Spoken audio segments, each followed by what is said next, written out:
You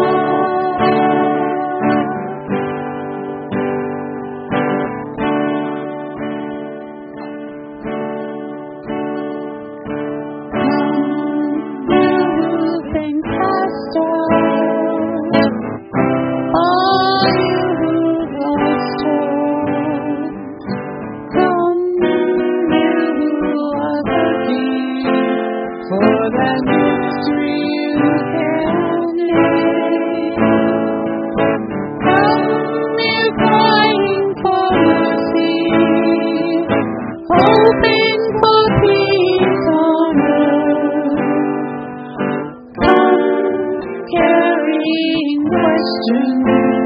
All of you've been so hurt. Come as you are. Come you're weary. Come and lay your burdens down. Come as you are. Bring your hope. Bring your doubts and your scars. Come as you are. Oh, you misfits and prophets, and you sinners and saints. Oh, you broken and needy, weary and weary and faint. Oh, you seek to simply open their eyes. All who need to find a great place to cry. Come as you are. Come you're weary. Come and lay your burdens down. Come as you are. Bring your hopes.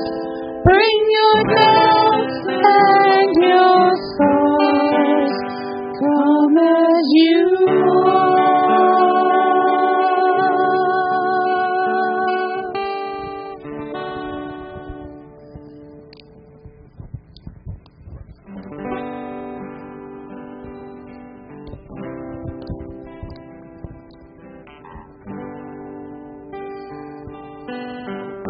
I don't know about you, but I need a big, deep breath this morning. And as you take a breath this morning, breathe in the love of God. Breathe in the heart of God. So take that deep breath. And as you exhale all that bothers you. All those concerns that occupy too much space in your minds. And remember, as you breathe in the love, the hope, and peace of God.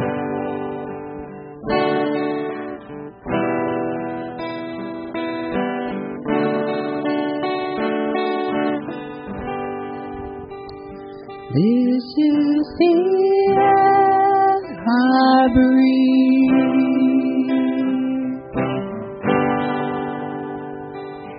This is the air I breathe. Your holy presence living in me.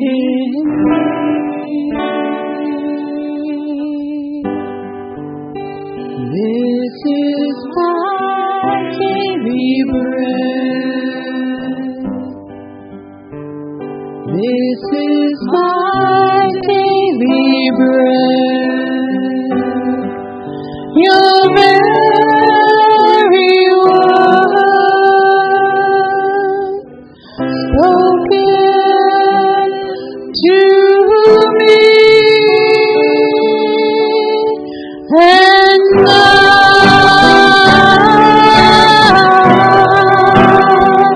I'm desperate for you.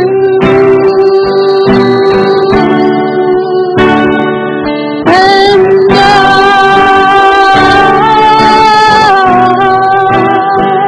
I'm lost without you.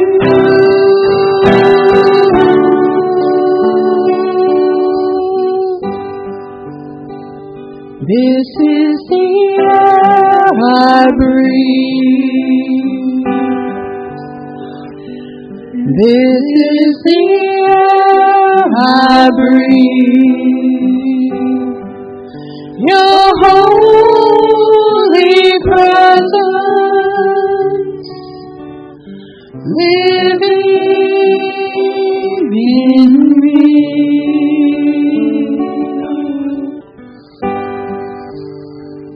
This is my daily bread.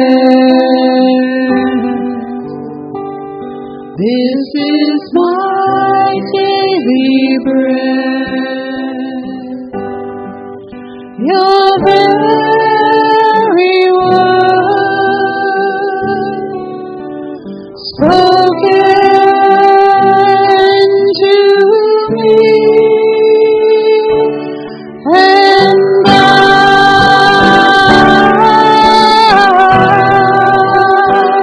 I'm desperate for you.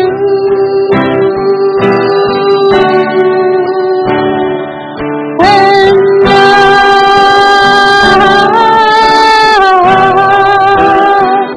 I'm lost without you. I'm so desperate for you. And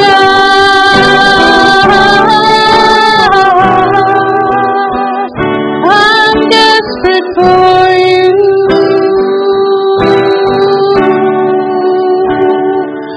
And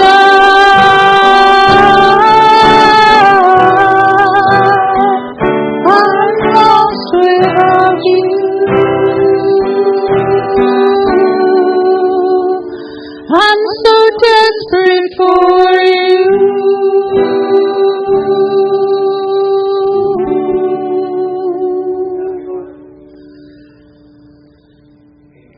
This is the air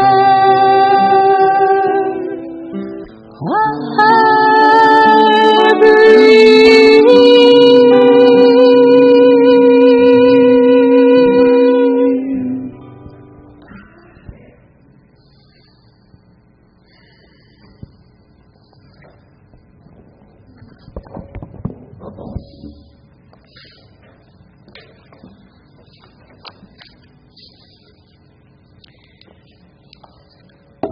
This morning, please join me in welcoming back our guest, Gabe Gutierrez. Oh.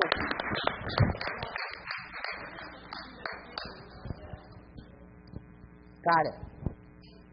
I'm a little ahead.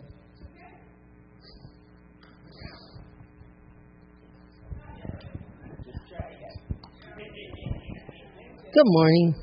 Our scripture reading is from Luke 10, verses 1 through 11, and 16 through 20 in the NRSV Bible.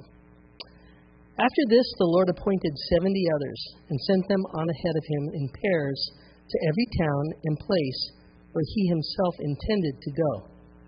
He said to them, "The harvest is plentiful, but the laborers are few. Therefore, ask the Lord of the harvest to send out laborers into his harvest. Go on your way. See, I am sending you out like lambs into the midst of wolves. Carry no purse, no bag, no sandals, and greet no one on the road. Whatever house you enter, first say, 'Peace to this house.' And if anyone is there who shares in peace,"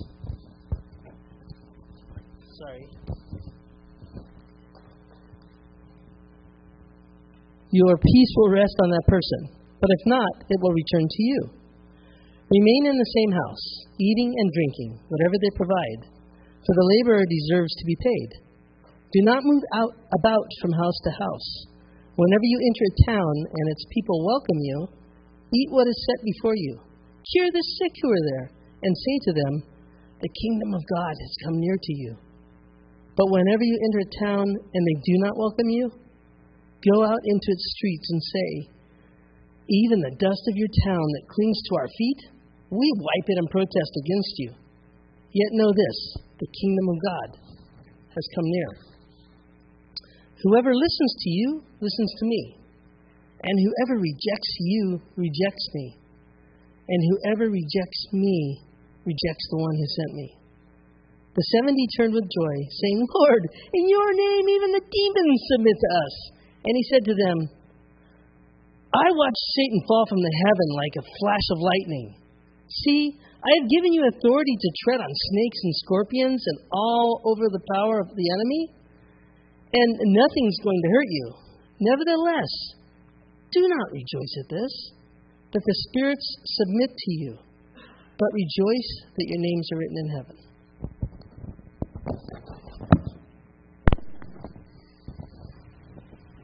Please join me in welcoming back our guest, Gabe Gutierrez, from Loomis Basin, UCC, this morning. Thank you. We are so grateful Sure. that you are here and look forward to the message you have brought to us. Thank you. Hello. I'm Gabe. Is she in Arizona or Texas? Arizona. Yeah, well, still, like, I don't know who in the MCC gets to pick that destination, but do they not know about Santa Barbara? Like, that's kind of, I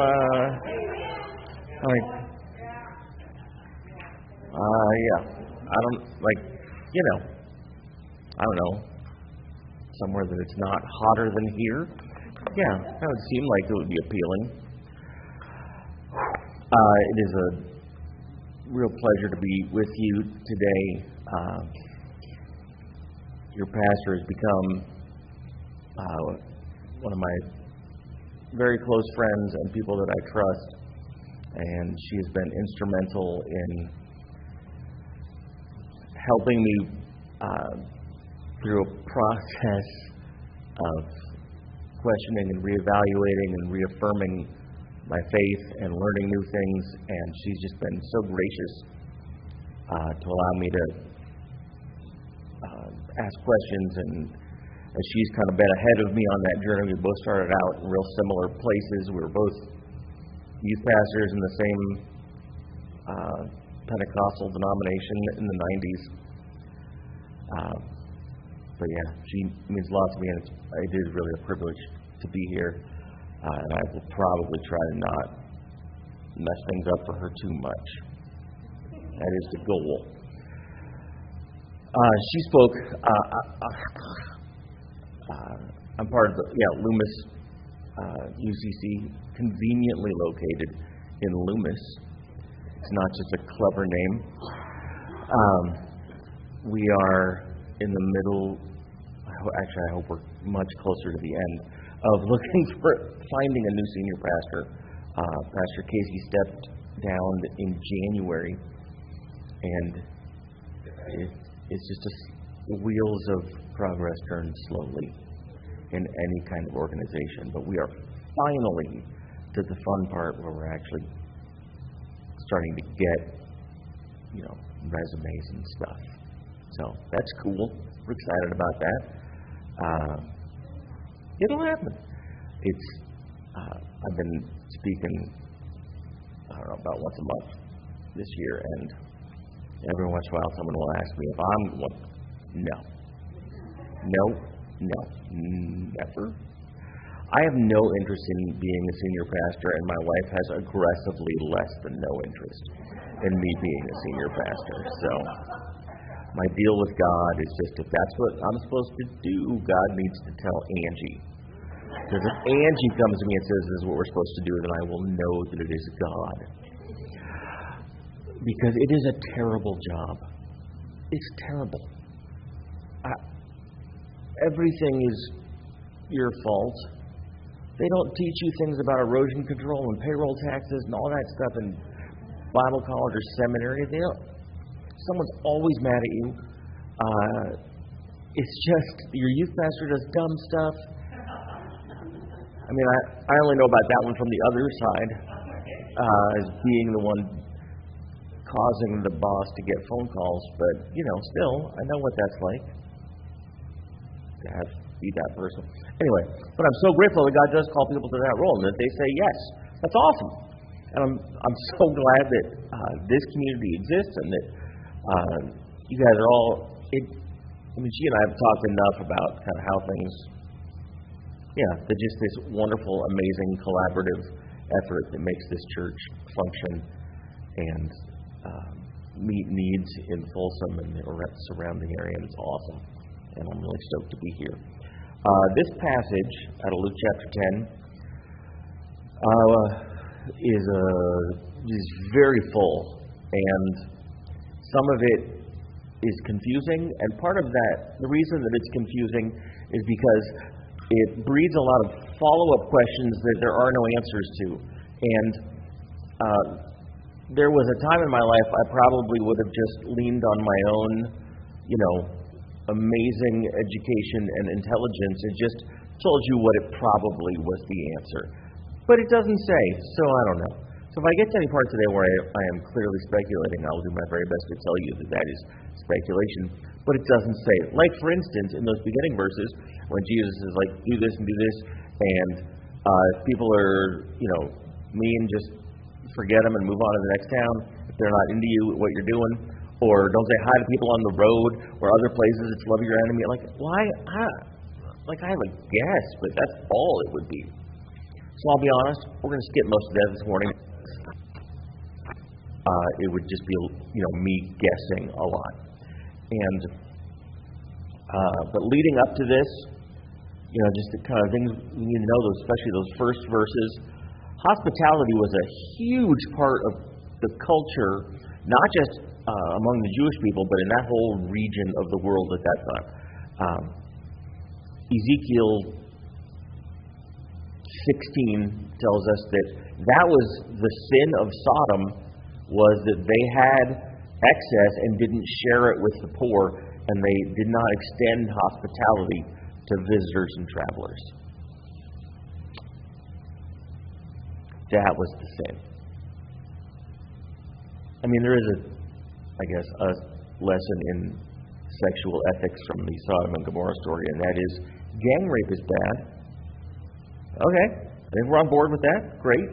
And don't shun the travelers, the visitors, the people that have less than you. So Jesus was setting them out with the disciples here in those first 11 verses with some different instructions. Again, it doesn't really say why. One of them is to eat what's placed in front of you. I don't know if you've ever been in that kind of a setting where you are a guest and something is put in front of you that you are not excited about eating. It doesn't happen to me a lot. I'd like to think that I'm pretty open to trying new things, but, there's definitely a line in there somewhere. In 1992, oh my gosh, that was a long time ago. A group from my church went on a mission trip, and we can discuss the pros and cons of mission trips. There are definitely cons, but there's an upside. We went to Bulgaria in 1992, just a few years after the collapse of the Soviet Union. There were 7 of us. It was certainly a memorable trip. We flew in and out of Switzerland and then drove to Bulgaria and then back, doing some sightseeing along the way. We spent a night in Budapest, and then we're going to drive through Romania and get to Bulgaria. And I don't know if you've ever driven through, the backcountry of Romania, but there'll be a fork in the road with no sign, and maps are poor. And what we learned you had to do was just pick one, and then hope at the next fork in the road, the city you were headed to was one of the options. And if not, you had to go back to that earlier fork and then try the other one. We did get pulled over in the middle of the night. A man wearing, kind of a uniformy, maybe military-looking shirt with a flashlight, pulling over our van full of Americans, and we didn't have anyone that spoke Romanian, and so he's trying to tell us. He keeps saying 500 lei. That's the monetary unit, 500 lei. And we're like, yeah, we don't understand. You want our passports? And he's like tapping the speedometer through the window. Yeah, like you and your flashlight tracked us, clocked us at 10 over the limit. I don't think so. And there was a little back and forth. We had one person that spoke Russian, and he kind of spoke a little bit, and we're trying to figure it out. And then it finally occurred to us that 500 lei was like $1.30. And so we handed him $2 and a cookie, and we went on our way. But we left Budapest in the morning and drove all day and all night through Romania. Got to the border there at the Danube River where you would cross over into Bulgaria, and the border is just closed at night, apparently. So we had to wait for the border to open. We'd run out, like we were out of water, we'd run out of food. Yeah, we were very hungry and very tired and very thirsty, and we get there and call.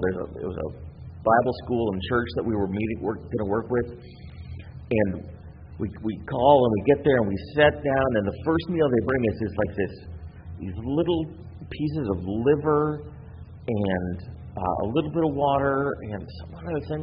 Oh, and the soup that just got worse the more you ate it. If liver is your thing, God bless you. But none of us were real excited about that. But we were so hungry. So we just did what we could to not look like rude Americans, and then I think we went for ice cream after that, and that made up for a lot of it. But these are kind of these hospitality rules that Jesus is laying out. But I want to focus this morning just on, primarily on verse 16. Whoever listens to you listens to me, and whoever rejects you rejects me, and whoever rejects me rejects the one who sent me. It is really hard for us to change the way we see our own identity. It sometimes requires us to admit that we've been wrong about something, or recognize that we don't know some things that we thought we knew, or at least pretended like we knew. We have fewer answers than we thought we did. Sometimes changing our personal identity is because of circumstances, and it's really painful as we go through those circumstances. Sometimes it's the fear of criticism, of meeting people or talking to people. Now we've grown and we've changed, and we don't think that or believe that or identify as that anymore. And then that can be daunting for people who knew us before. So I have spina bifida. I haven't walked in 11 years, and there are still once in a while opportunities to see people that I haven't seen since before I was in the chair. Meeting new people in the chair, I hardly ever even think about it. It's just me, and but if I got to go see somebody who hasn't seen me since I was taller,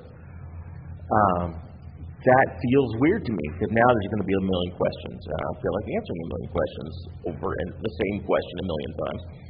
And so maybe I'm just not going to go to that thing like that. So right, because sometimes if we've changed, especially if it's the ways that we identify ourselves or the way we define our own identities, that can be daunting to see people who knew us before. It's hard to peel off bumper stickers off of cars. That's like a downside of changing your whole identity. Is sometimes it really often is better just to sell the car. And letting go of convictions can make us feel a lot of feelings. Something that we've just believed was right for a long time, and now we think maybe that's not right. But even just admitting that to ourselves can be daunting. It makes me feel sad and scared and like I was an idiot, and oh my gosh, I defended this thing that now I think is terrible.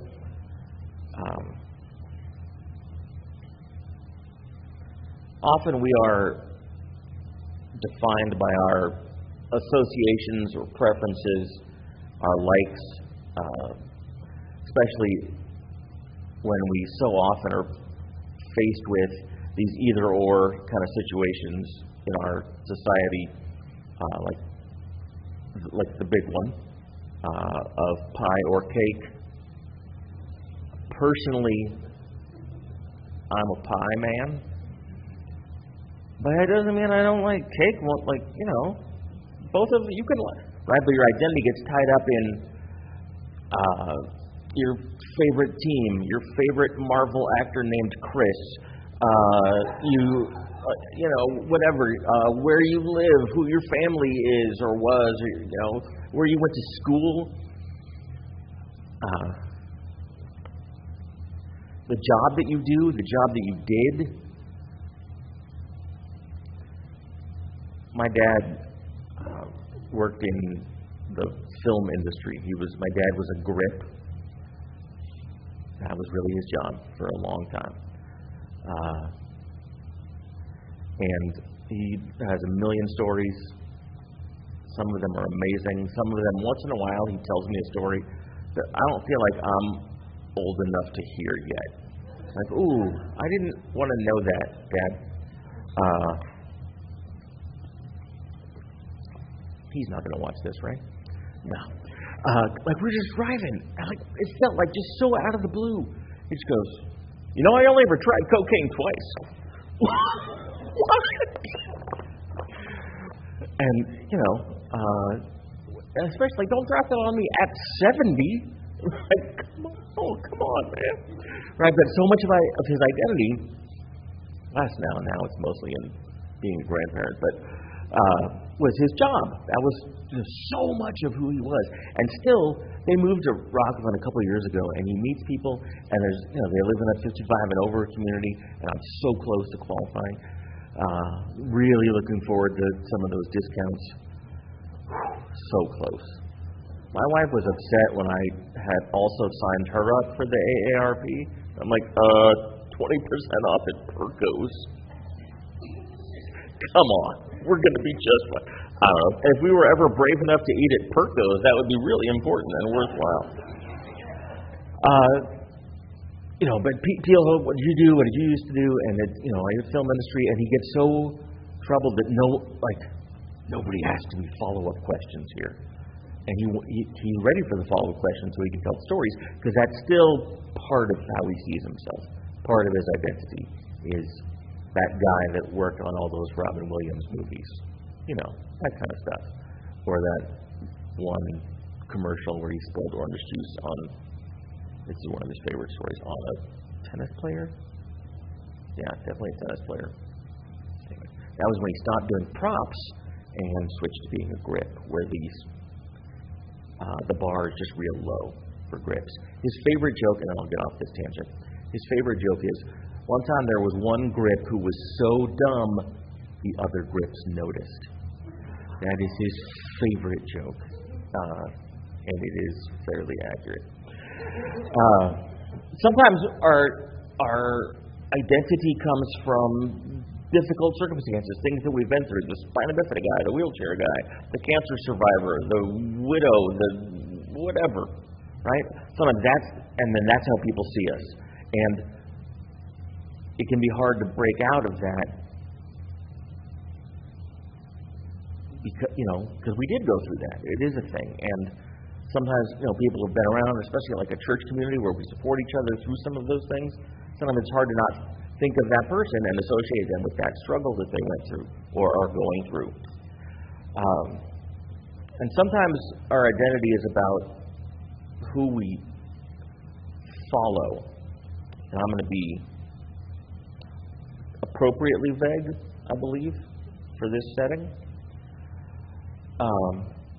I believe that there is a group of people in our country right now who maybe are not happy about some things that are happening, but criticism of the person making those things happen is a criticism of them, because so much of their identity has become wrapped up in a political figure. Is that vague enough? We're just steering clear of the nonprofit line. Yeah. And I get that, right? Like, if I've invested so much of my, not just time and money, but my identity in this person, in this ideology, it's hard to let go of that, and it happens in churches all the time.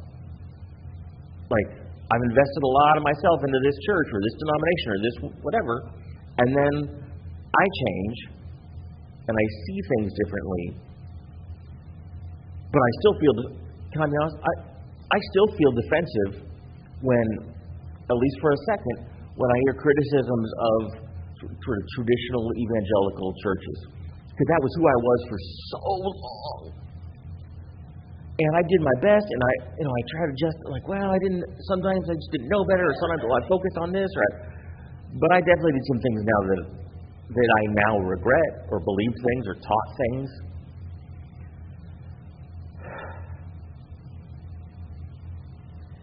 It can be hard to let go of those things when that's so much of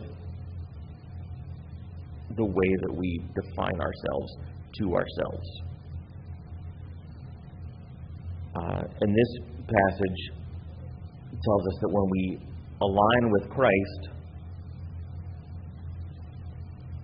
we have an anointing to do good work, but also not everyone is going to be happy about that. Not everyone's going to like it. And sometimes our biggest struggle is we have this identity established, and if people criticize us, they're criticizing Jesus, and if they criticize Jesus, they're criticizing us, and that's who we are. But sometimes we run into other people who think that's where they are, and they're different from us.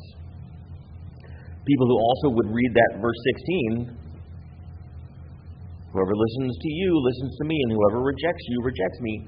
Other people who would take that as like, yep, I'm one of those people that he's talking about there. And yet we find ourselves in conflict and tension about some pretty important things. Gosh.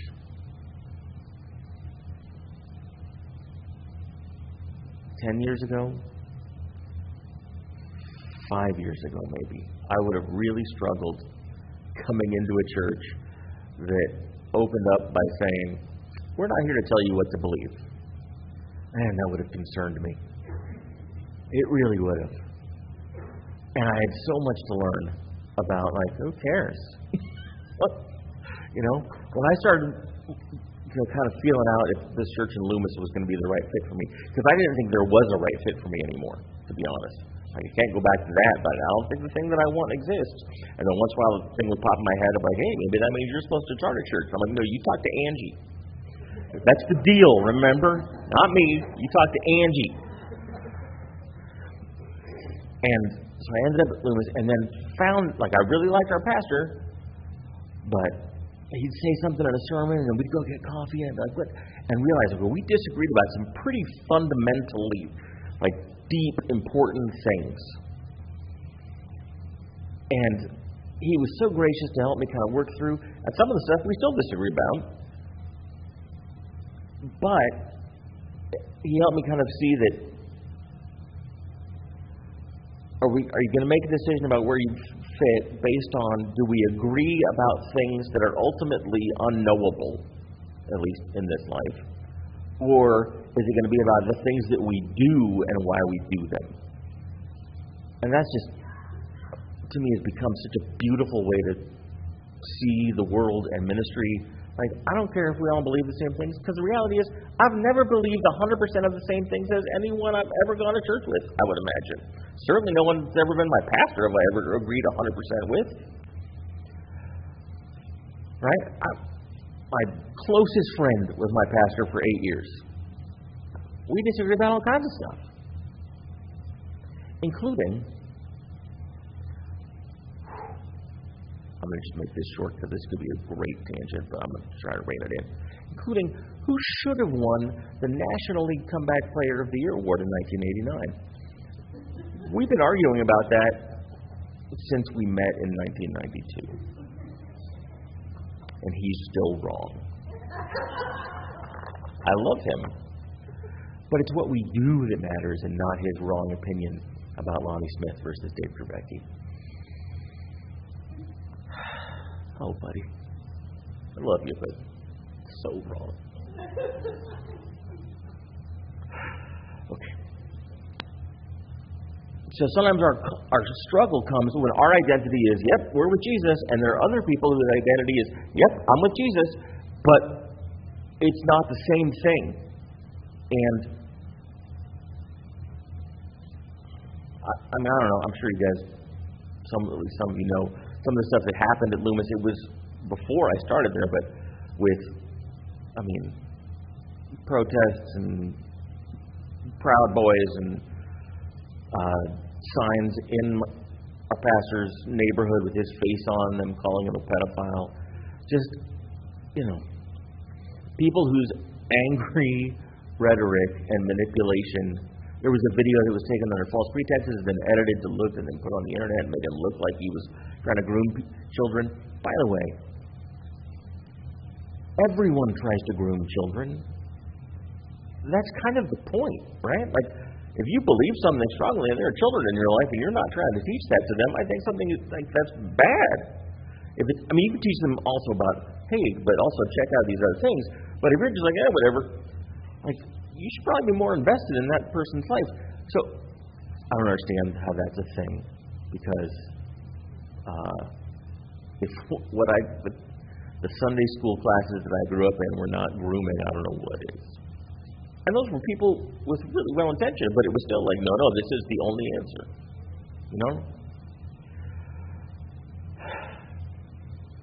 It's hard when we come into conflict with other believers who don't see things the way that we do.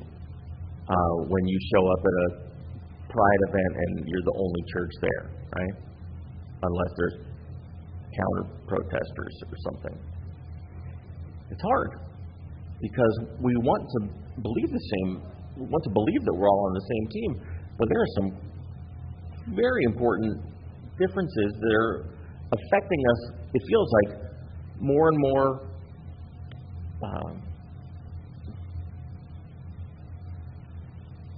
becoming more oppressive, more real, more heavy every day, it feels like. I struggle with that balance of I need to know what's happening in the world and I need to stay kind of sane and hopeful. Right? My therapist actually has me trying to do the news sandwich, kind of like when that thing where you have to give someone some criticism, and so you sandwich it between two nice things that you say, like, you're sure great at this, you can work on this, but also you're great at this. That's what my therapist is recommending I do with the news. So first I read like a Batman comic book, and then I read a little bit of the news, and then I go watch World Series highlights from 2010. And then that all kind of balances out a little bit. Or I go talk to my kids, but then my kids start complaining about the world, and then it's, Oh, my kids. They're amazing. One thing I didn't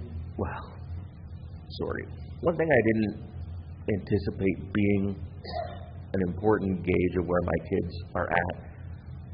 They're 21, 23, and they get angry about good things, right? Like, they're still punk kids, so they get angry about selfish things sometimes because they have no life experience and references for those. But they also get more upset about injustices in the world. And I'm just so proud when they're upset about things that don't have anything to do with them, but on behalf of others, like, okay. I didn't realize that being angry could be a positive thing, because that was also, suppressed. But there are times to be angry, and I like when my kids are angry about the right things. And sometimes those things involve what churches are doing, and who they're talking about, and who they're voting for. And it's hard. So this morning I want to encourage us all to have some measure of compassion for those who have invested so much of their identity in an ideology and maybe are just having a hard time shifting away from that. What I also want to talk about, or just acknowledge, that one of the instructions Jesus gives is if you show up and you've got something to give people, a message of hope and peace, and they're not interested, carry on. Move on to the next town. Wash your feet off. Because we probably don't have time to just get in a circular argument with people and just hope that someday they're going to see things the way we see them. like when we imagine that we're going to just affect radical shifts in our culture by that really poignant Facebook post. Like, woo, I'm making a difference. Okay. Remember that time you were really swayed by a, really well-crafted Facebook post and you changed your mind about some really important stuff? Yeah. That happens a lot.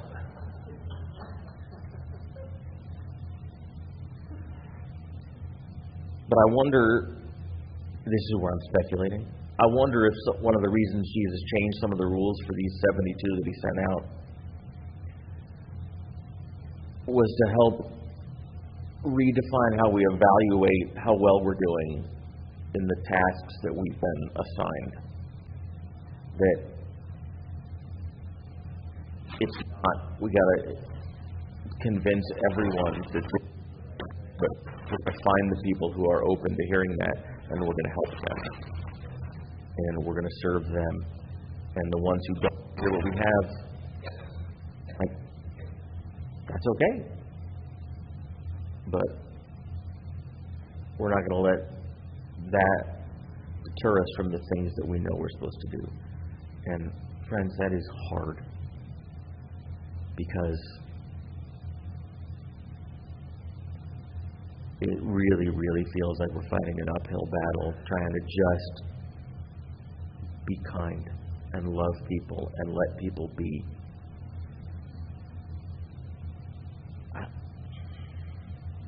I'm angry and I'm sad and I'm afraid every day, just because of what's happening in our country and in our world. My wife keeps researching what other country can we move to, just as an escape plan, right? We've got a non-binary kid that is, presents themselves in a way that's just obvious that they're not, walking a traditional path, sort of, no, doesn't matter. I love that my kid feels like they can be who they are. I love it.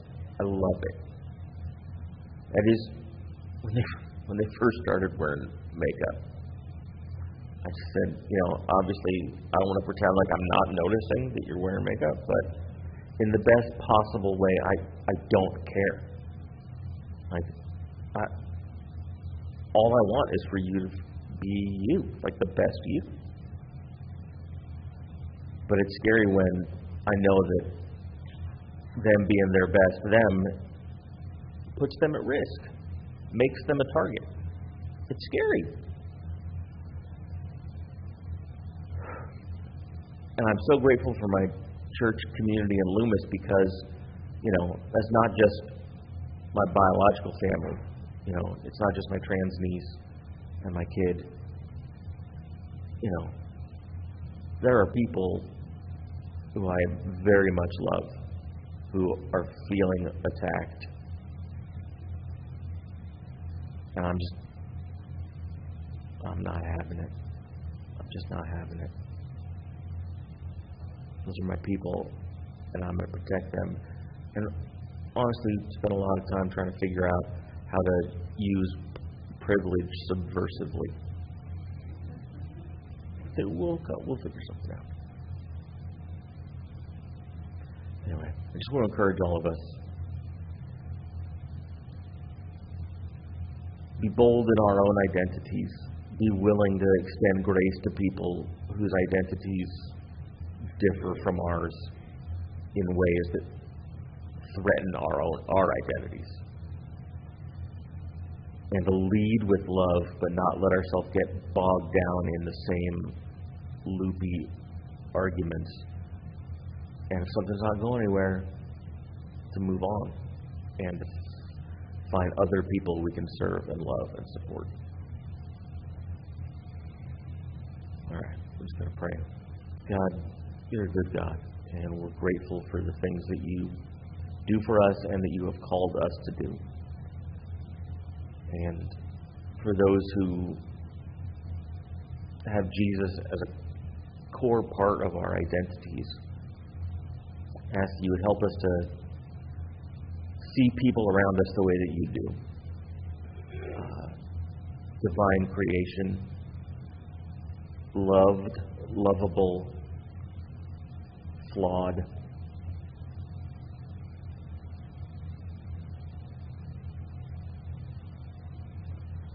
Help us to know when to push and when to just move on to other challenges. Help us to extend grace to those who would not do the same thing for us. And help us to walk and live our lives in such a way that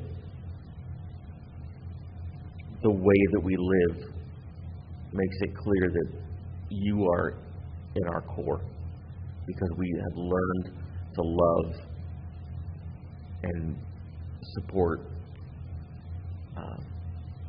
the people that you've put in our lives. Just thank you for that love that you show us. Continue to help us show that to others. In your name. Amen. All right.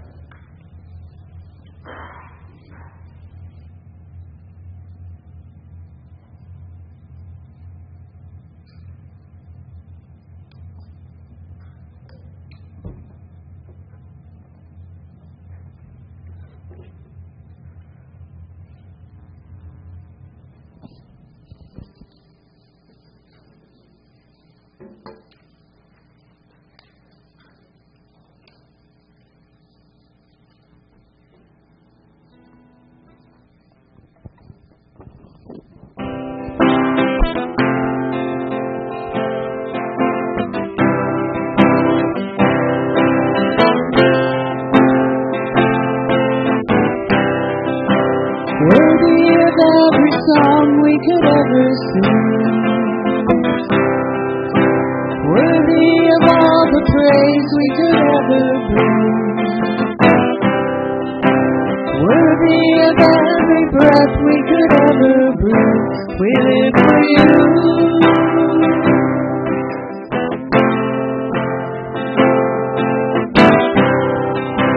Jesus, the name above every other name.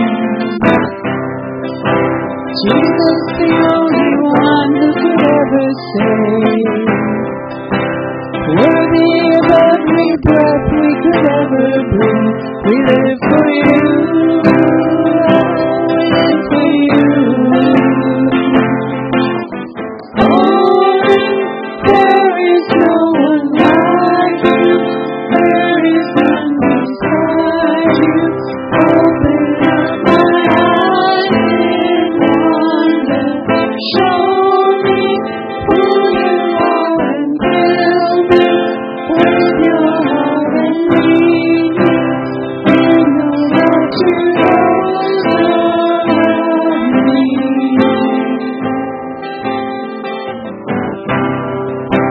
Worthy of every song we could ever sing, worthy of every breath we could ever breathe, worthy of every breath we could ever breathe. We live for you. We live for you, Jesus. Jesus, the name above every other name. Jesus, the only one who could ever save. Worthy of every breath we could ever breathe. We live for you. We live for you. Holy, there is no one like you. There is none beside you. Open up my eyes in wonder. Show me who you are and fill me with your heart and lead me in your love to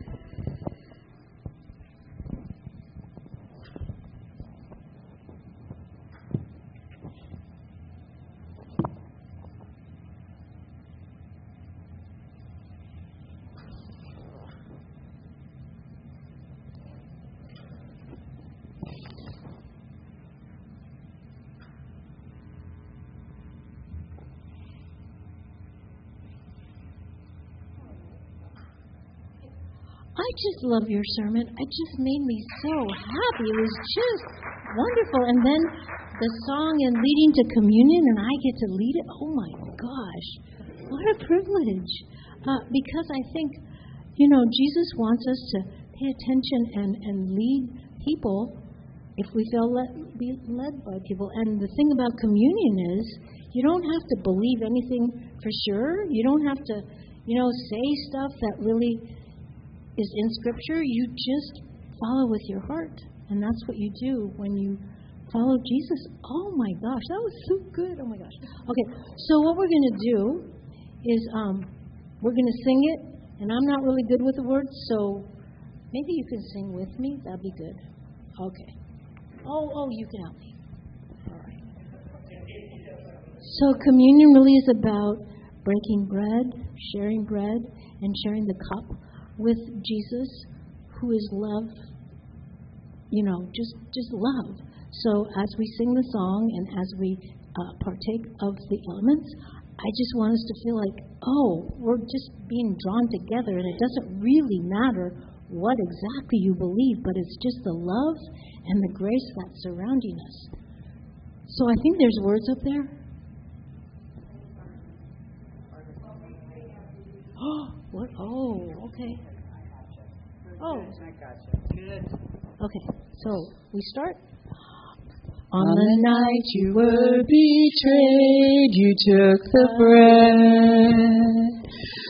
After giving thanks, you broke it and said, "This is my body, broken for you. And as you eat it, remember me. This is my body, broken for you. And as you eat it, remember me." And on the night you were betrayed, you took the cup. After giving thanks, you lifted it up. "This is my love, poured out for you. And as you drink it, remember me. This is my love, poured out for you. And as you drink it, remember me." So we thank you for the cup and for the bread. For we see the love you gave and the life you led. And we remember your wondrous love. You gave your Spirit to live in us. And we remember your wondrous love. You gave your Spirit to live in us. So what we do at this church when we take communion is you'll get some bread and you'll get a cup. And if you sit back down in your seat, we'll all take it together.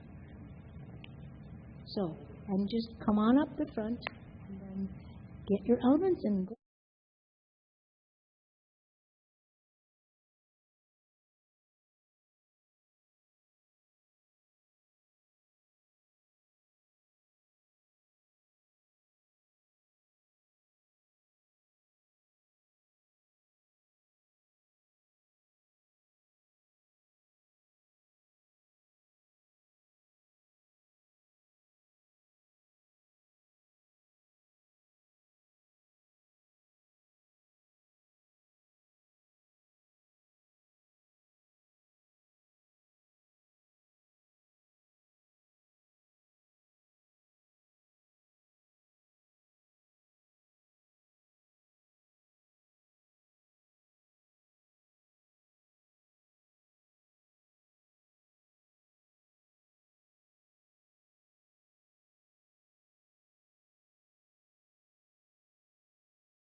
This is a time we offer our prayers, gifts of prayer, love, and our financial support.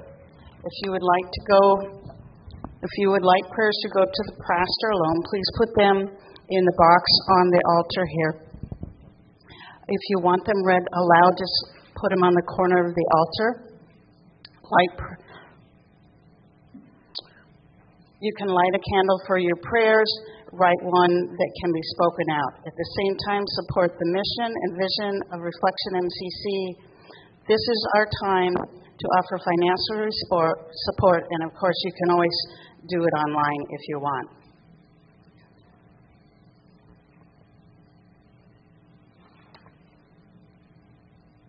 If you need assistance in offering or a prayer slip, just raise your hand and Gary will provide you with one.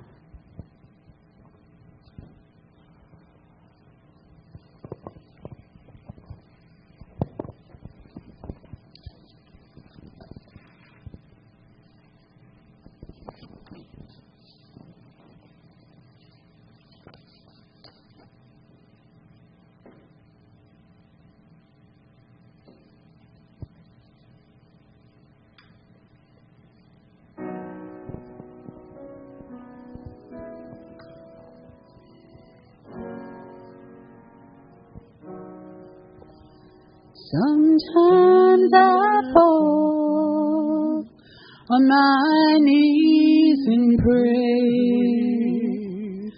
Come, Jesus, come. Let today be the day. Sometimes I feel like I'm gonna break. But I'm holding on to a hope that won't fade. Come, Jesus, come. We've been waiting so long for the day you return to heal every hurt and right every wrong. We need you right now. Come and turn this around. Deep down I know this world isn't home. Come, Jesus, come. There'll be no war, and there'll be no change when Jesus comes. Let today be the day. He'll come for the weak and the strong just the same,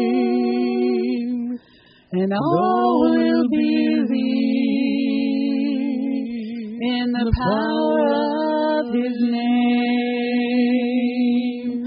Come, Jesus, come. We've been waiting so long for the day you return to heal every hurt and right every wrong. We need you right now. Come and turn this around. 'Cause deep down I know this world isn't home. Come, Jesus, come.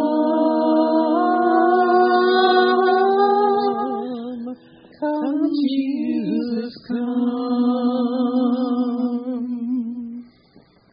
One day He'll come,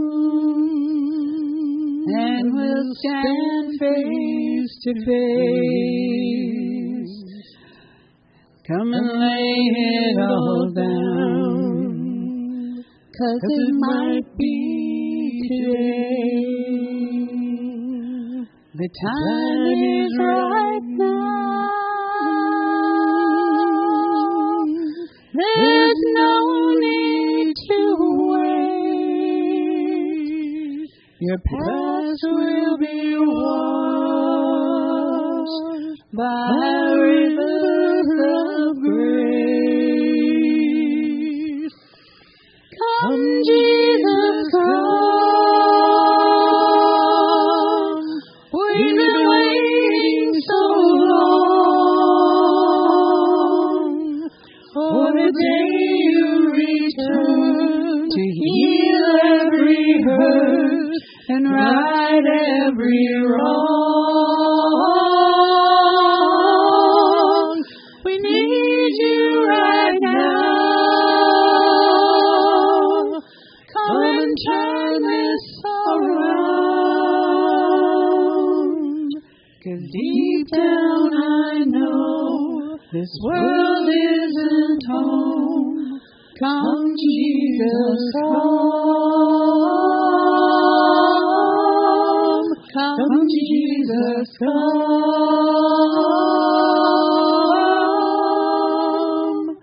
Come, Jesus, come.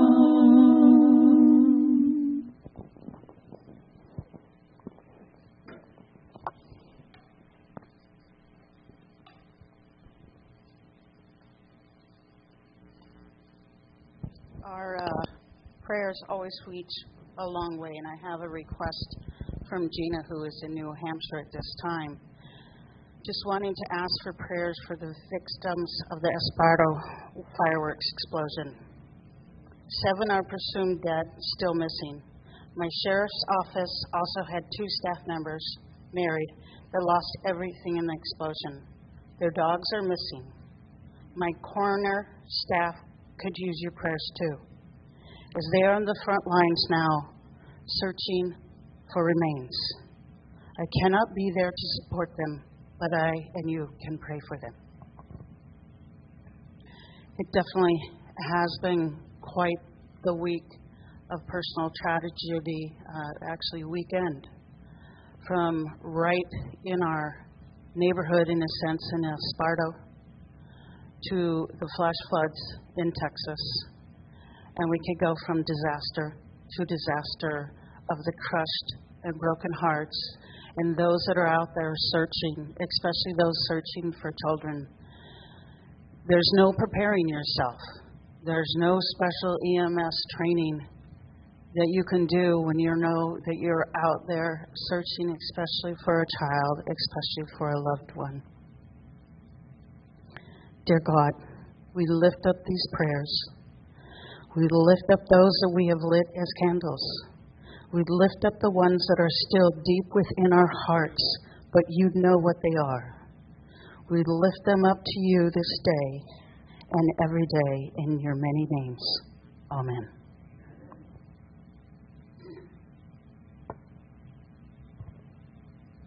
Next Saturday at 9 a.m., there is a yard work day.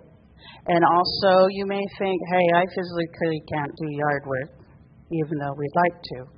We're also going to tackle B1 and attempt to get most of the Pride stuff put away and separate what we will need for Folsom Pride. So there will be lots of projects inside and outside, beautifying our grounds at 9 a.m. next Saturday. My stuff definitely doesn't go with our slides all the time. Buckle up, because next week is busy. Next Sunday we begin the series of Queer Faith. If you have questions or would like,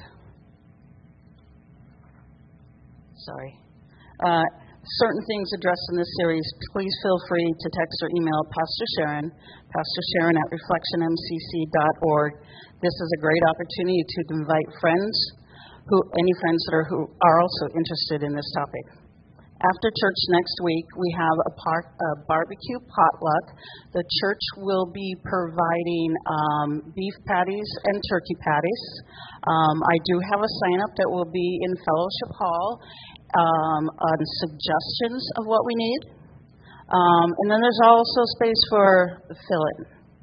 So please come, bring friends, family. It'll be as our fellowship hour. On August 3rd, let's see. After church, we will have both of us, and there's a safety training. The safety team will be having a training, and I'm sure that there will be more put out by Joe regarding that. On August 3rd, after church, there is a pool party at Joe Gina's house. It also is a barbecue. I know that they just got their pool refinished, so it's really nice. And so they will be providing that address to us next week. There are several fundraisers going on to support Kingdom Camp at Zephyr Cove, which is just a few weeks away, the July 22nd through the 25th. There are many ways that you can participate, and there are several links on their Facebook, Instagram, and in the newsletter. They are doing a T-shirt sale. There's an Amazon wish list. There's giving. Pampered Chef Pantry is still going on. So a lot of things going on and a lot of different ways to support the kids for Kingdom Camp. If you haven't heard of it before, it's for youth 12 to 17 years old. It's at the Presbyterian Conference Grounds at Zephyr Point. It has nothing to do with religion. It has to do with being a kid that is LGBTQ and just being them in a safe environment. The book study is being postponed for one more week, giving some participants that have been out of town a chance to recoup. And so rather than the 8th, it'll be the following week, and Chapter 3 will be discussed. Folsom Queer Community also meets this coming Tuesday. If you'd like to participate, please scan, turn the page. Sorry. Please scan the QR code.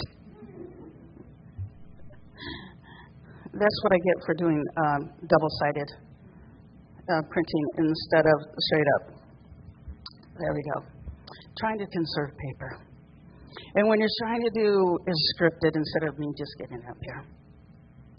So moving on, celebrations, anniversaries, special events. It's my 70th birthday today. Congratulations. Special announcements. I got one. And she's actually here. My mom has a birthday. It will be her 85th birthday on the 17th of this month. Yay! Woo!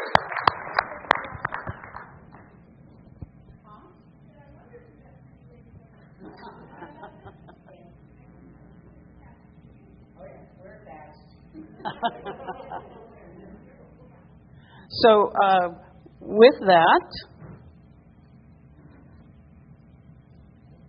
we will sing our closing song.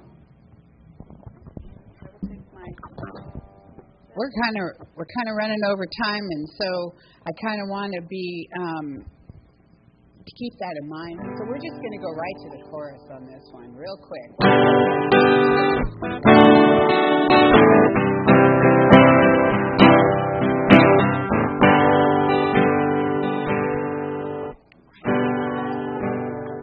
A note.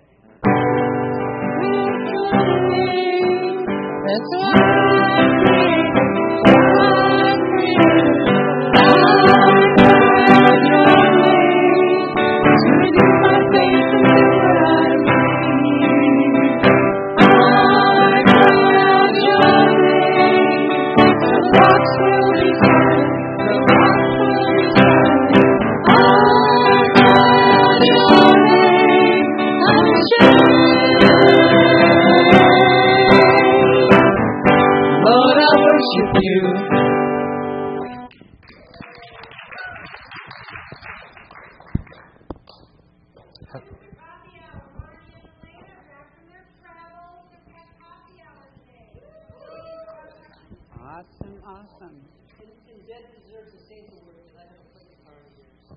Oh.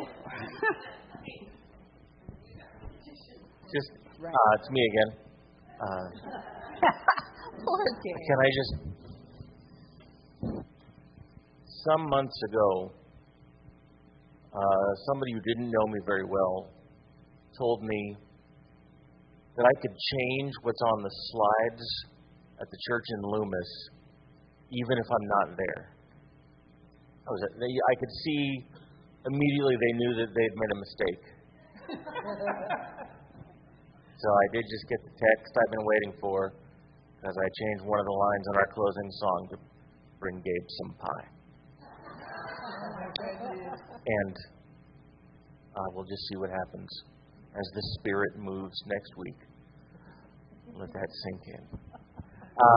This has been an absolute privilege and pleasure to be with you guys today. I'm so grateful for what you're doing here. It's wonderful. Thank you for sharing, Pastor Sharon, with us in Loomis a couple weeks ago. God bless you. Go with you. Go in peace today, beloved people of God. Go coffee time. Thank you, Gabe.